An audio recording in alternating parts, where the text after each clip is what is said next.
Hola, hola, ¿qué tal chicos? Buenos días.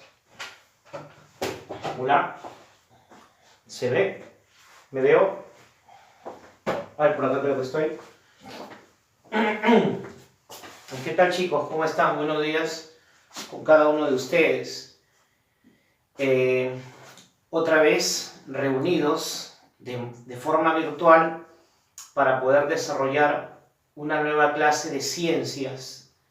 Eh, Recuerda que soy el profesor Loloy y esta vez vamos a desarrollar o vamos a continuar con la parte de la histología, ¿sí?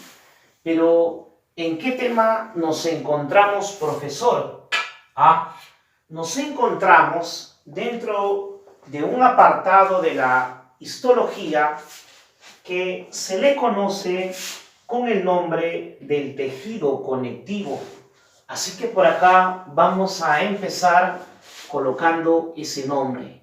Estamos en el tejido conectivo, que se le conoce también con el nombre de tejido conjuntivo. No se vaya a olvidar. Perfecto. Ahora, profesor, ¿qué es lo que vamos a estudiar nosotros del tejido conectivo? Del tejido conectivo, usted va a estudiar las características, va a estudiar las funciones, va a estudiar los constituyentes histológicos de este tejido. Además que va a estudiar la clasificación del tejido conectivo. Entonces vamos a empezar con el desarrollo de este tema.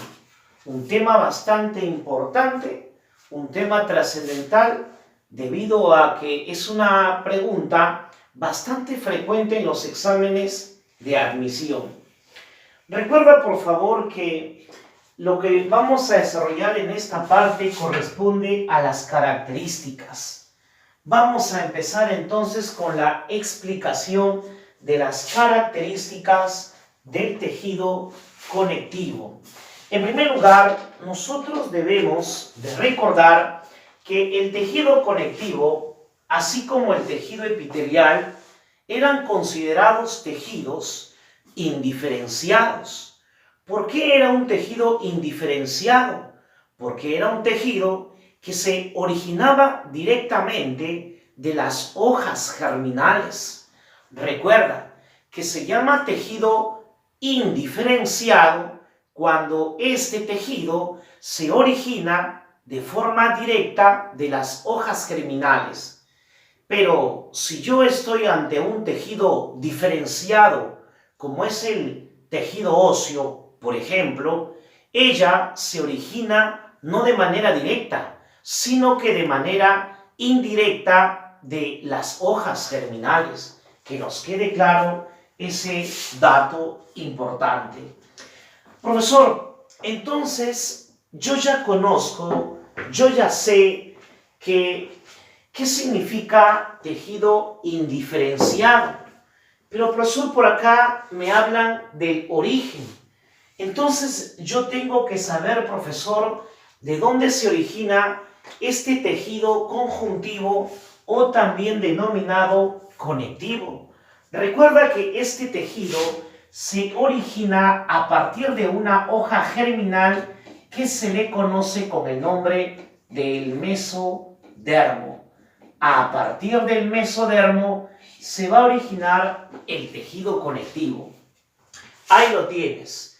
Luego, nosotros debemos de recordar por acá la población celular, es decir, la cantidad de células que yo voy a encontrar dentro de un tejido conectivo. Es así que nosotros respondemos que un tejido conectivo se caracteriza por tener una escasa cantidad de células. Ahí está.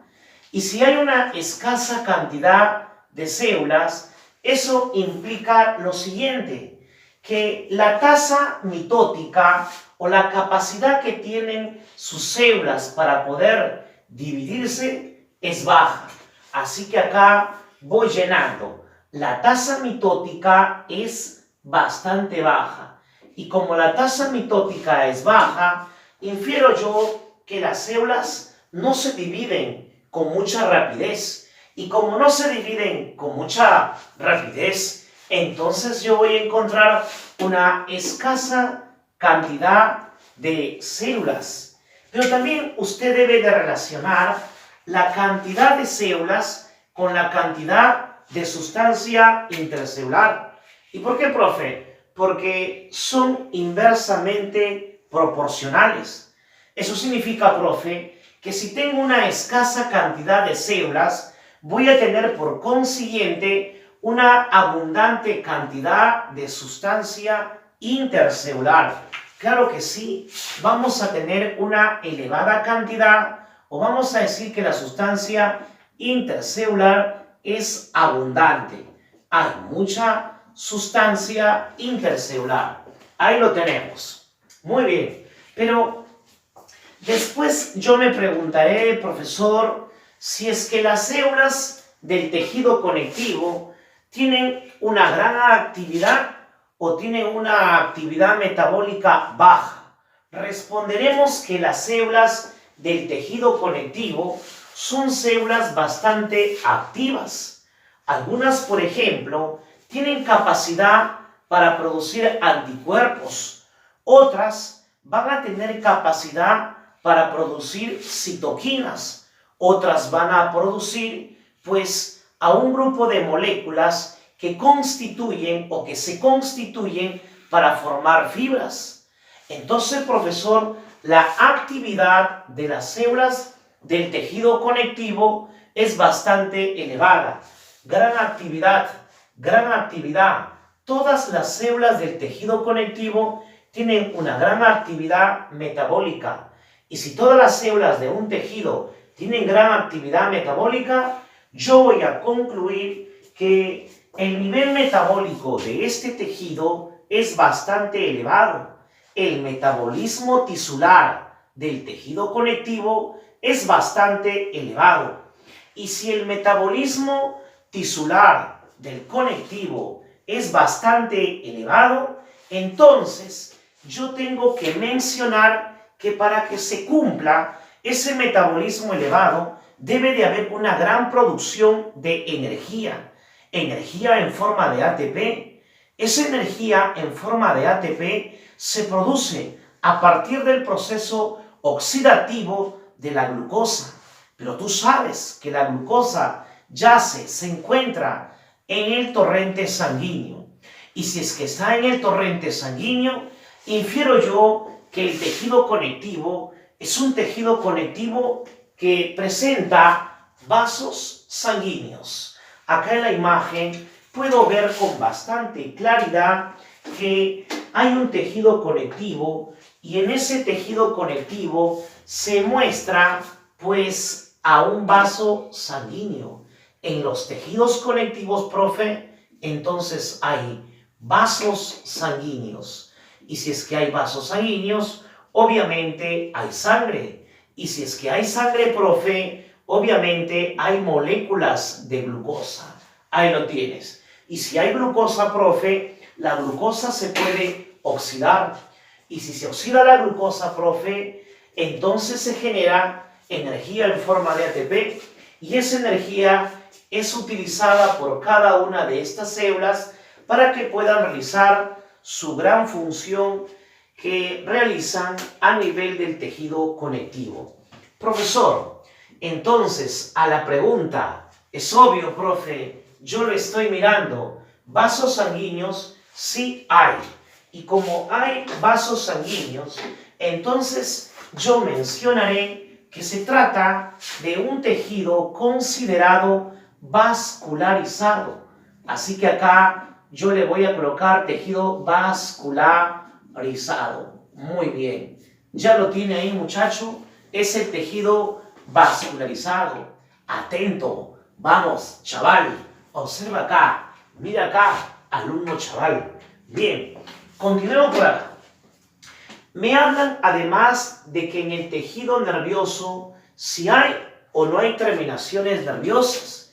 Y yo respondo que hay terminaciones nerviosas. Eso es afirmativo. ¿Está la presencia de terminaciones nerviosas? Claro que sí. ¿Y por qué, profe? Porque es un tejido inervado. Pero ten en cuenta que no solamente voy a encontrar terminaciones nerviosas. Aparte de esas terminales nerviosas, también voy a encontrar cuerpos neuronales. Cuerpos neuronales que le pertenecen a un grupo de estructuras que se denominan corpúsculos. Por ejemplo, ahí se encuentra el corpúsculo de Krauss. Por ejemplo, ahí se encuentra el corpúsculo de Pacini. Ahí se encuentra el corpúsculo de Meissner. Ahí se encuentra el corpúsculo de Ruffini. Entonces la respuesta es afirmativa. Si hay terminaciones nerviosas, además de cuerpos neuronales.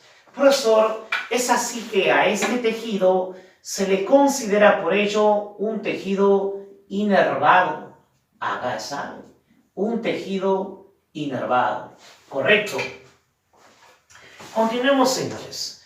Recuerda que dentro de las otras características del tejido conectivo mencionamos que es el tejido con mayor distribución en el organismo. Eso es correcto. No existe un órgano que no contenga tejido conectivo. Te vas al riñón, hay tejido conectivo. Te vas a nivel de la glándula tiroidea, hay tejido conectivo rodeando los folículos tiroideos. Oye, te vayas a donde te vayas, a cualquier órgano de tu cuerpo, vas a encontrar tejido conectivo. Por lo tanto, es el tejido con mayor distribución en el organismo. Pero voy con la pregunta de examen de admisión. ¿Qué pasaría si te dicen cuál es el tejido vegetal con mayor distribución en el cormo de los organismos del reino Plantae? Entonces usted mencionará que ese tejido viene a ser el tejido parenquimatoso. Obviamente no estamos haciendo histología vegetal, estamos en histología humana. Por esa razón es que yo tengo que responder o reafirmar de que el tejido conectivo es el tejido con mayor distribución en el cuerpo porque todos los órganos de nuestro organismo contienen este tejido. Siguiente, la célula representativa. ¿Cuál es la célula representativa, profe, del tejido conectivo? La célula representativa del tejido conectivo se le conoce con el nombre del fibroblasto.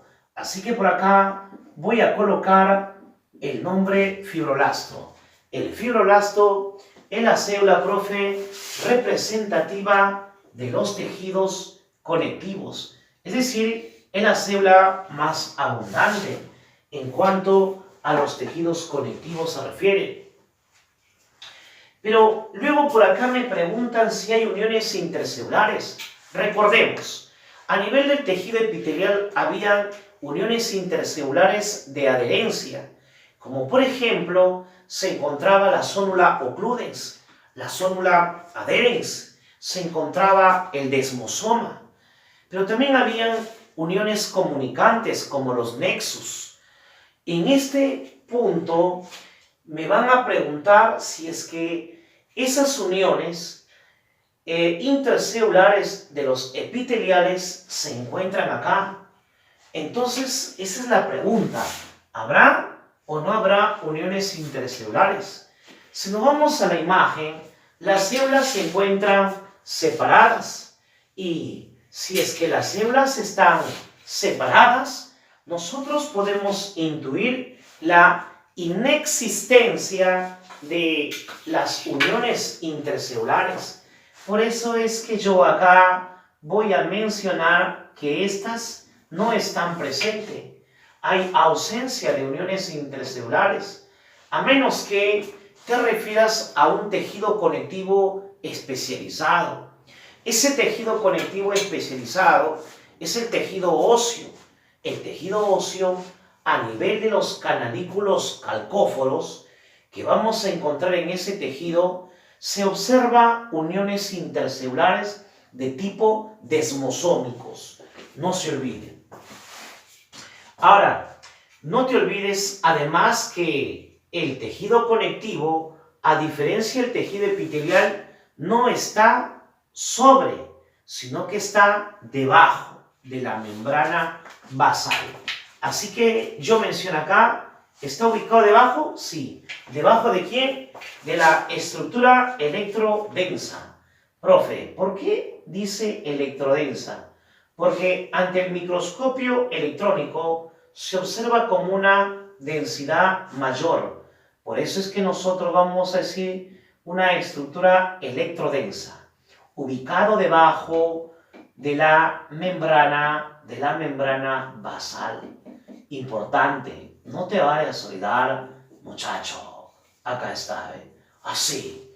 Ahora, por acá nosotros también debemos de recordar que a nivel de un tejido conectivo es posible encontrar fibras.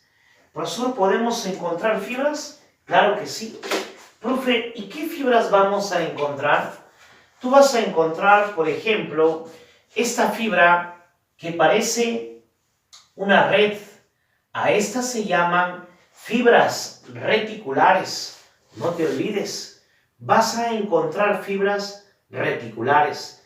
Profe, y aparte de las fibras reticulares, ¿existirá otra clase de fibra? Claro que sí. Mira esta fibra que está por acá, bastante gruesa. ¿Ok? Acá está. Vamos a agarrarlo. Agarrarlo, profe. Ya está. ¿Ok? Esa fibra que está ahí, profe, ¿cómo se le llama? A esta se le denomina la fibra de colágena. Así que acá está la fibra de colágena. Obviamente formada por proteínas de colágena. Profe, ¿y esas proteínas de colágena, quiénes lo elaboran? Las proteínas de colágena que forman a la fibra de colágeno son elaboradas por el fibroblasto. Profesor, una pregunta. Por acá yo observo si apenas se ve acaso, profe, unas fibras delgadas. Y me gustaría saber si usted puede repasarlo. Acá está. Unas fibras delgadas. Ahí está. Unas fibras, profesor, que se encuentran distribuidos en gran cantidad por todo el tejido conectivo que usted ha mencionado. Profesor, son unas fibras muy delgadas, son bastante finas y recorren todas las partes del tejido conectivo. Sí, profesor, ¿cómo se llama esas fibras? Esas fibras se le conoce con el nombre de las fibras elásticas. Acá está, ¿ve? La fibra elástica. Ahí está. Lo tenemos acá agrupado. Muy bien. Acá están las fibras elásticas. Profesor, entonces esa estructura que usted ha remarcado se le conoce con el nombre de fibras elásticas. Claro que sí. Se le conoce con el nombre de fibras elásticas. Y la otra fibra, profe, recuerde que se le conoce con el nombre de las fibras reticulares. La que estaba por acá. ¿Recuerdas? Esta de acá. Acá está. ¿Cómo se le llama, profe? Se le llama fibra reticular. Vamos a ver. Acá está. Muy bien. Las fibras reticulares. Correcto. Allá, profe, entonces es correcto, hay presencia de fibras, las elásticas, las colágenas y las reticulares. Perfecto, profe, continuemos. Ahora, acá me mencionan que es el lugar de las principales reacciones inflamatorias. Eso es totalmente correcto. El lugar donde se lleva a cabo la reacción inflamatoria, es decir, aquel encuentro entre las células de defensa de nuestro organismo contra algunos invasores como microorganismo, ese encuentro, esa lucha se da a nivel de los tejidos conectivos. Profe, usted me está intentando decir que cada vez que a mi cuerpo le ingresa un microorganismo, una bacteria, profe, inmediatamente, profesor, mi cuerpo va a reaccionar. Mis células de defensa, profe, van a pelear con las bacterias, ¿sí? Y debido a ello, se va a generar una reacción inflamatoria. Recuerda, producto de la reacción inflamatoria, los vasos sanguíneos van a aumentar su tamaño. Debido a esa reacción inflamatoria, va a haber producción de interleucina 1, interleucina 6 y el factor de necrosis tumoral alfa. Aquellos tres mencionados van a ir a nivel hipotalámico y van a generar pues un desequilibrio en este termostato mencionado, desencadenándose el episodio del aumento de la temperatura corporal. A esto se le llama el estado febril. No te vayas a olvidar. Ahora, pasamos a las funciones del tejido conectivo. Recuerda que son funciones generales. No podemos hablar en esta parte de funciones especializadas. Las funciones especializadas lo haremos en lo que viene, cuando empecemos a desarrollar cada uno de los tejidos conectivos especializados, como por ejemplo el tejido óseo, que tiene función de almacenamiento y que acá no lo vas a encontrar. O por ejemplo, se me ocurre hablar de otro tejido que se llama el tejido sanguíneo. Es un conectivo, pero tiene una función especializada, que es la coagulación. ¿Ok? La coagulación no lo he puesto acá porque no es una función general. Dentro de las funciones generales del tejido conectivo, tenemos a la primera que dice función de sostén. Profesor, ¿y por qué sostiene? Porque recuerda que los huesos sostienen al resto de los tejidos en el cuerpo.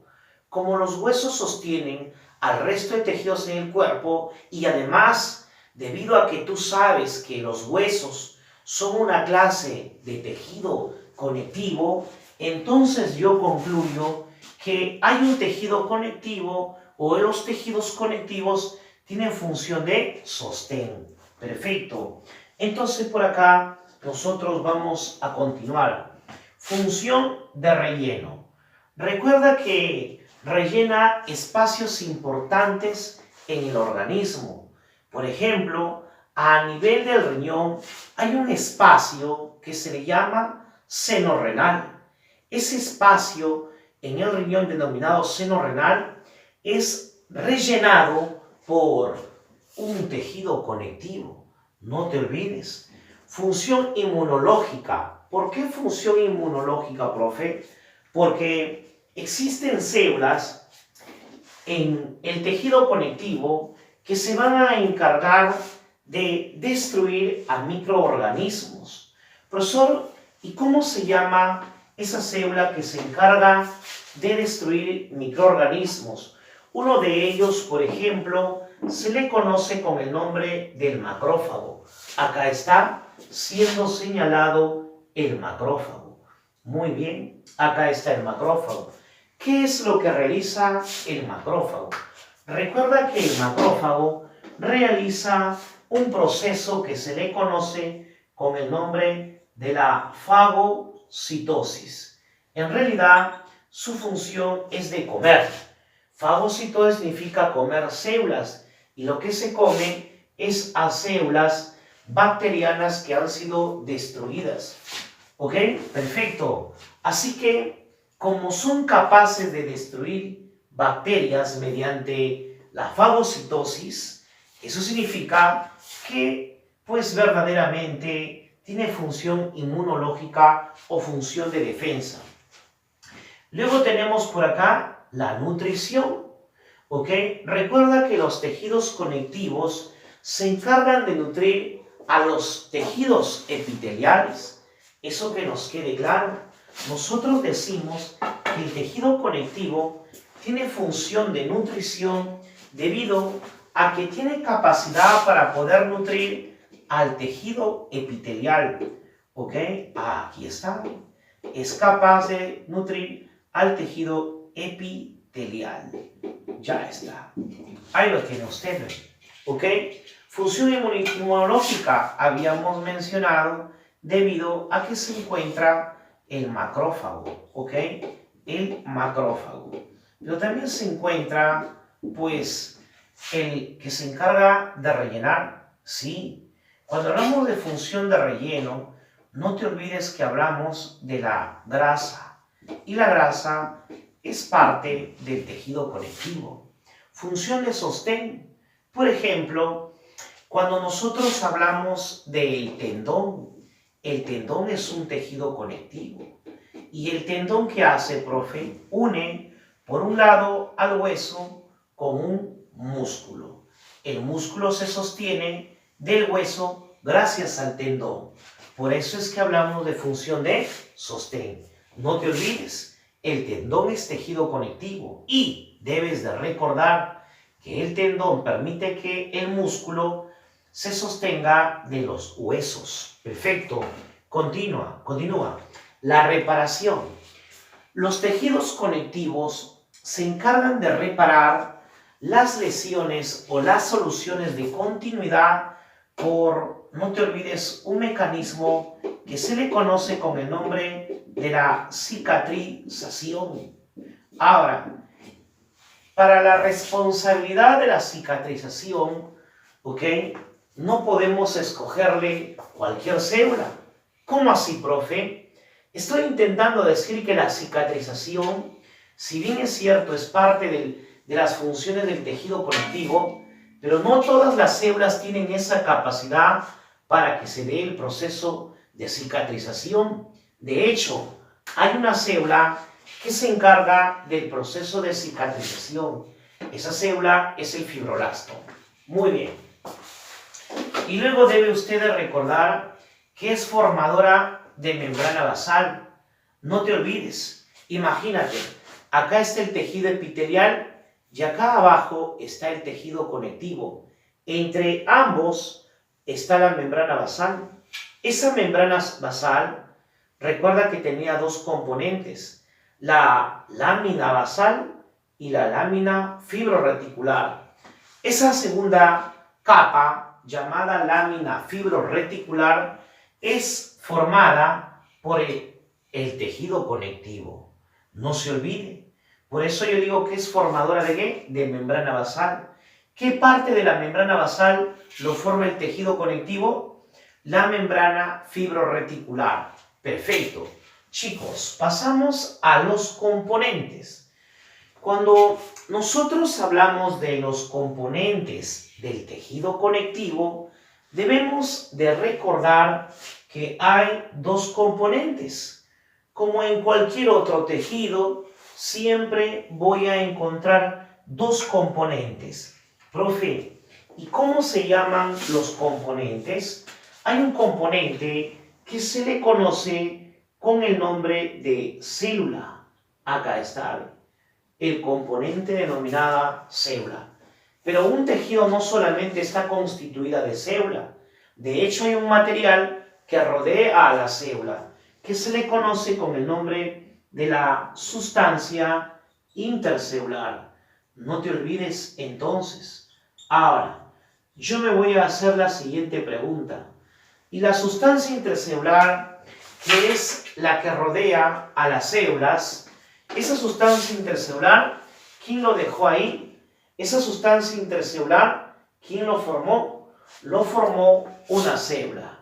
Como lo formó una célula, profe, yo quiero saber qué célula es. Y como tú quieres saber qué célula es, entonces debemos de estudiar las células del tejido conectivo. ¿Ok? Estudiamos a las células entonces. Para eso nosotros tenemos esta imagen, chicos. Esta imagen me representa entonces a un tejido conectivo. ¿Está bien? Observemos. Les dejo para que pueda observar. ¿Qué es lo que estamos observando ahí, profe? Es un tejido conectivo. Aquel que tiene ya alguna experiencia me dirá qué clase de tejido es.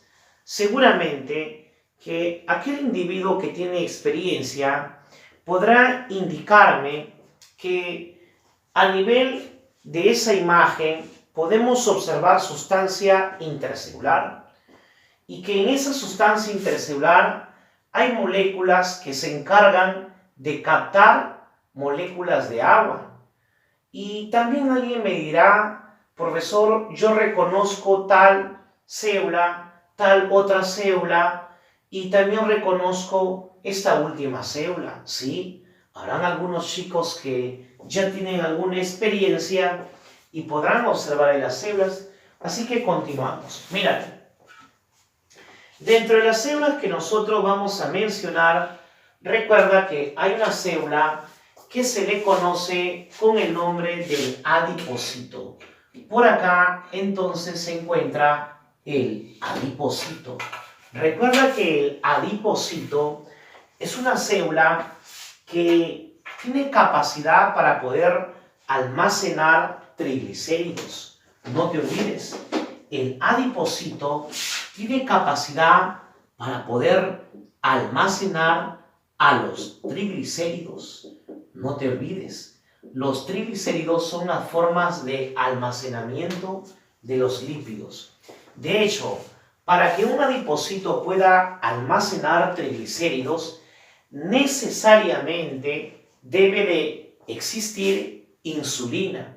Profe, y si que estamos hablando de un paciente diabético, los pacientes diabéticos pues tienen una baja capacidad para producir insulina o algunos no responden a la insulina que tienen. Entonces, profesor, ¿qué es lo que va a pasar en esos casos? En esos casos, ¿ok? Cuando nosotros hablamos sobre todo de un paciente diabético, lo que vamos a notar es que el triglicérido no se va a almacenar, el triglicérido no se va a guardar en esta estructura que está acá de color verde. Y entonces, profe, ¿qué va a pasar con este triglicérido? Este triglicérido va a depositarse, ¿ok?, a nivel de los vasos sanguíneos. ¿Y qué es lo que pasa, profe, cuando se deposita a nivel de los vasos sanguíneos? Pues se va a formar una placa de grasa que se le conoce con el nombre del ateroma.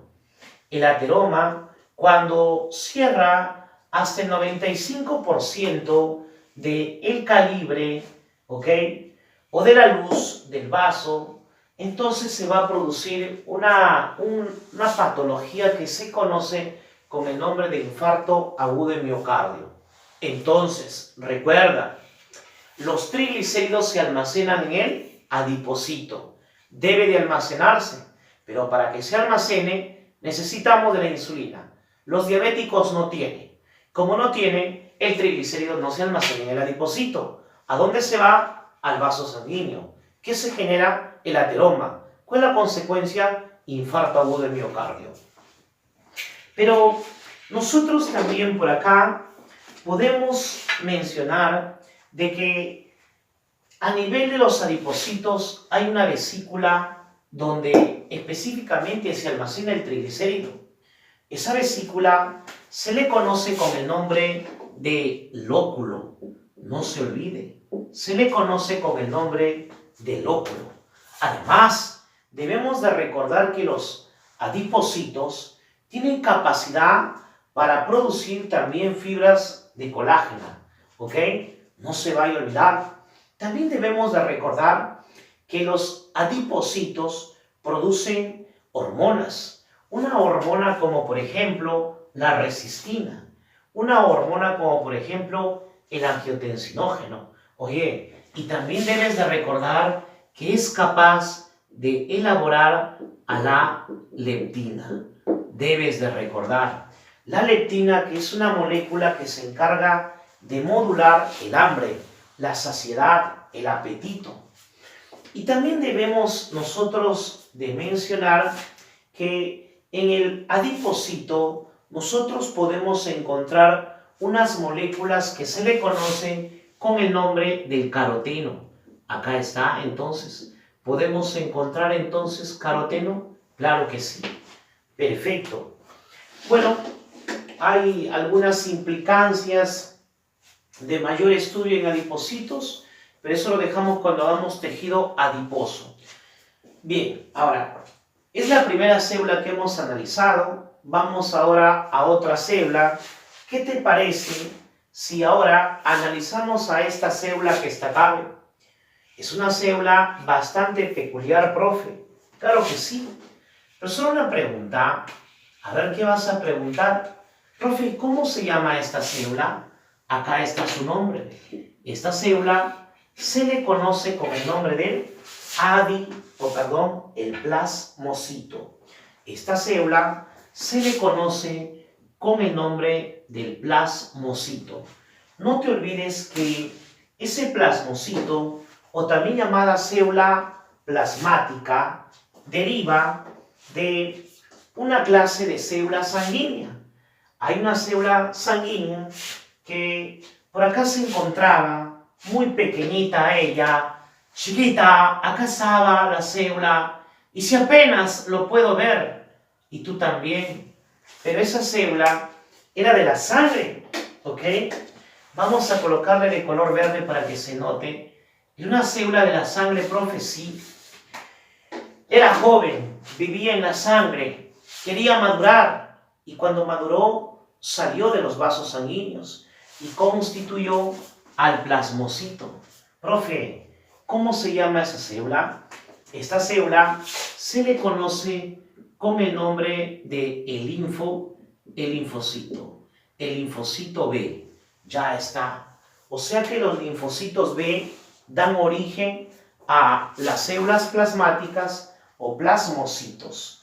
Usted debe de recordar que el plasmocito es una célula que tiene gran desarrollo del aparato de Golgi. El aparato de Golgi muestra mucho desarrollo en cuanto a su arquitectura se refiere.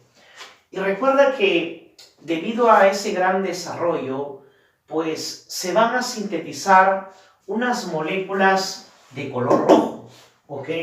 Atrapemos a esas moléculas de color rojo. Por acá no podemos atraparle. Ah, acá está. Estas moléculas que están acá, recuerda que son glucoproteínas. Profe, pero ¿y cómo se llamará esa glucoproteína? Esa glucoproteína es un anticuerpo. O sea que, profe, cuando usted se refiere al plasmocito, tiene que mencionar que el plasmocito tiene capacidad para elaborar anticuerpos. Claro que sí. Llamado también inmunoglobulina. No te olvides entonces que los anticuerpos son elaborados por el plasmocito. Perfecto. Recuerda, muchacho, que cuando nosotros hablamos del ADN, del plasmocito, tiene un ADN que se encuentra como una disposición heterocromática, o sea, como una heterocromatina. Acá está, ¿ve? Así se encuentra como una heterocromatina. Profesor, pero ¿y el plasmocito no tiene acaso capacidad para producir interleucinas? Sí tiene capacidad para producir interleucinas. Mencionan los histólogos de que su núcleo celular tiene el aspecto de una rueda de coche. No te olvides entonces que su núcleo tiene el aspecto de una rueda de coche. ¿Y todo por qué? Por la disposición de su heterocromatina. ¿Ok? No se vaya a olvidar. Recuerda además que el plasmocito es una célula, ¿ok?, que de alguna manera elabora esos anticuerpos para que se pueda llevar a cabo una clase de inmunidad. Esa clase de inmunidad se le conoce con el nombre de la inmunidad humoral. Te repito, el plasmocito se relaciona con la inmunidad humoral. ¿Por qué, profe? Porque tiene capacidad para elaborar anticuerpos. Bien. Después de haber desarrollado ya dos células, vamos nosotros, ¿qué te parece?, a mencionar a una célula pero que se encuentre por abajo. Ya hemos atacado por arriba, sí, a veces es bueno desplazarse hacia abajo, ¿ok? Así que vamos a desplazarnos hacia abajo y vamos a encontrarnos ahí con una célula que ya está señalizada, que se llama macrófago. Pero recuerda que el macrófago, antes de ser macrófago, no se llamaba así. Antes se le conocía con el nombre del mono, el monocito. Ahí está, ¿sí? Pero recuerda que los macrófagos, como su mismo nombre menciona, se encarga ¿de qué? De la fagocitosis, ¿ok? Si se encarga de la fagocitosis, significa que se encarga de comer microorganismos. Imaginemos que ya se ha comido a una bacteria. A la bacteria la ha destruido. Y como a la bacteria la ha destruido, yo tengo que mostrarte esa destrucción bacteriana. Está por pedazos. Mira, ve. Pedazos y más pedazos de bacterias. Pedazos y más pedazos de bacterias. ¿Por qué? Porque el macrófago se lo ha comido. ¿Comprendes? Cada pedacito se le conoce con el nombre de antígeno. Cada pedacito rojo, que son fragmentos bacterianos, se le llama antígeno. Resulta que los macrófagos tienen capacidad para poder colocar a esos antígenos a nivel de una proteína de superficie. Profesor, ¿y cómo se llama esa proteína de superficie? Esa proteína de superficie se le conoce con el nombre del complejo mayor de histocompatibilidad de clase 2. ¿Y qué hace ese complejo mayor de histocompatibilidad de clase 2, profe? Agarra a cada pedazo de la bacteria, o sea, al antígeno, y los coloca en la superficie, como si estuviera enseñando un trofeo de guerra y vanagloriándose en soberbia y mencionando de que él ha sido el responsable de la destrucción de una bacteria y que tiene esa gran capacidad para destruir a agentes extraños. No te olvides, esta molécula que está acá se le conoce con el nombre del complejo mayor de histocompatibilidad de clase 2. ¿Ok? Acá está entonces el complejo mayor de histocompatibilidad de clase 2. Recuerda una cosa importante. Los macrófagos, ¿sí? Los macrófagos presentan unas vesículas dentro de la célula. A ello se le conoce con el nombre del lisosoma. Se dice que los macrófagos tienen gran desarrollo lisosomal. El macrófago es una célula que puede movilizarse. De vez en cuando el macrófago se va a los huesos y en los huesos se denomina el osteoclasto.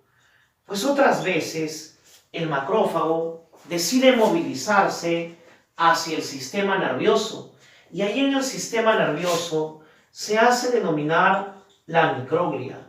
Otras veces el macrófago decide migrar hacia el hígado y en el hígado se hace denominar la célula de Kupffer.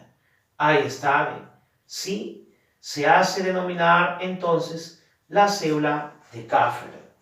Pero también puede ir, se me ocurre, a nivel de los pulmones y transformarse en la célula de polvo.